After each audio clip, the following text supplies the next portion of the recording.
केंद्रीय सूचना प्रसारण एवं खेल मंत्री अनुराग ठाकुर ने कहा कि भाजपा लगातार संगठन को मजबूत करने का काम करती है और कार्यकर्ताओं की पार्टी होने के नाते पार्टी के संगठन को बल दिया जाता है, तो साथ ही संगठन व जनता से जुड़े हुए विषयों पर चर्चा की जाती है। उन्होंने कहा कि केंद्रीय और राज्य सरकार में भाजपा की सरकारें हैं, इसलिए केंद्र सरकार की योजनाओं का लाभ किस तरह से जनता को पहुंचाया जाए, इसके लिए बैठक में रणनीति बनती है। शिमला में केंद्र सरकार के 8 साल के जश्न पर कांग्रेस की बयानबाजी पर अनुराग ठाकुर ने कहा कि मोदी ने पिछले 4 सालों में हिमाचल की सेवा करने में कोई कमी नहीं छोड़ी है। उन्होंने कहा कि हिमाचल का विशेष राज्य का दर्जा देने का काम भाजपा की सरकार ने किया है और यह दर्जा कांग्रेस सरकारों ने छीना था।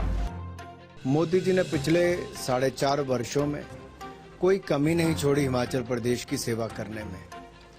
जो कांग्रेस ने विशेष राज्य का दर्जा छीन लिया था, विशेष राज्य का दर्जा वापस देने का काम नरेंद्र मोदी जी की सरकार ने किया। इससे पहले भी विशेष राज्य का दर्जा अटल बिहारी वाजपेयी जी ने दिया था। विशेष राज्य मतलब हर स्कीम पर प्रदेश की सरकार को मात्र 10% अपना हिस्सा देना है, 90% पैसा केंद्र से आता है। और ये दर्जा कांग्रेस ने छीना था, तब हिमाचल को 40% हिस्सा देना पड़ता था। मोदी जी के आने के बाद मात्र 10% ही देना पड़ता है। इससे हिमाचल की बचत भी हुई और हिमाचल का विकास भी हुआ है। मुझे लगता है कांग्रेस को अपने ही संगठन की, अपनी पार्टी की चिंता करनी चाहिए। कांग्रेस के नेता देश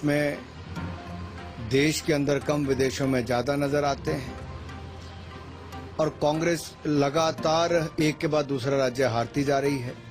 अभी हाल ही में ही पंजाब में जिस तरह से बड़े नेता कांग्रेस पार्टी को छोड़कर भारतीय जनता पार्टी में ज्वाइन हुए, ये तो अभी शुरुआत है। एक लंबी कतार लगी है कांग्रेस के लोगों की अपनी पार्टी छोड़कर भारतीय जनता पार्टी को ज्वाइन करने की। देखिए, एक के बाद दूसरा अरविंद केजरीवाल जी का झूठ जनता के सामने आता है। जहां एक और वो पहले बड़ी बड़ी बातें करते थे कि मैं राजनीति में नहीं आऊंगा, कसम खाता हूं, वो भी झूठी निकली।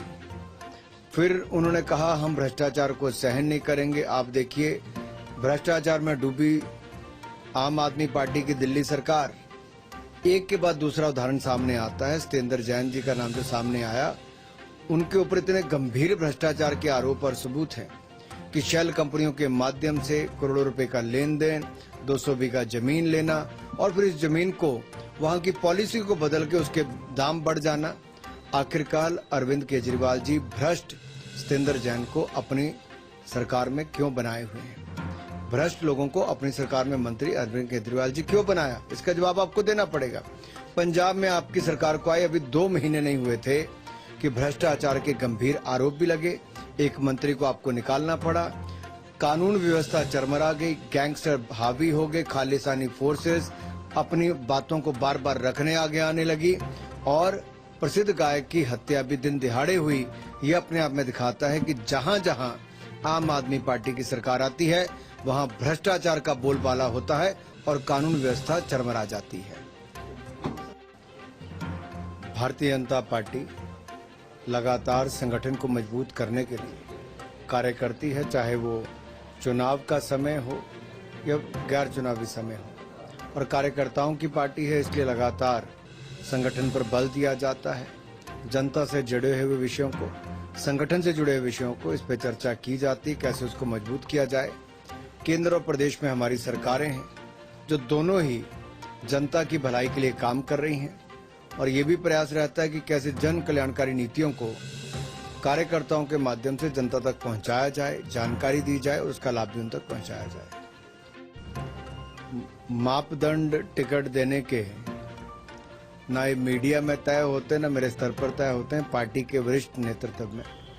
कौन जीत सकता है चुनाव, कौन अच्छा उम्मीदवार होगा, उसको सारे विषयों को ध्यान में रखकर, वहां की स्थानीय परिस्थितियों को ध्यान में रखकर निर्णय लिया जाता है। अभी उसके लिए लगभग 6 महीने और हैं। मैं यही कहना चाहता हूं, हर कार्यकर्ता स्वाभाविक रूप से जो पार्टी के लिए काम कर रहा है, मन में इच्छा रखता होगा कि किसी स्तर पे उसको चुनाव लड़ने का मौका मिले, कोई प्रधान, कोई वार्ड पंच, कोई जिला पंचायत, तो कोई विधायक तो कोई सांसद का भी। और जहां भी पार्टी सोचती है कि जीतने लायक है, कई बार एक ही स्तर के 5-10 लोग होते हैं लेकिन टिकट एक को मिलनी होती है, तो सभी कार्यकर्ता संगठन के साथ जुड़कर पार्टी को जिताने के लिए लगते हैं। लेकिन उम्मीदवारों का चयन पार्टी का शीर्ष नेतृत्व करता है।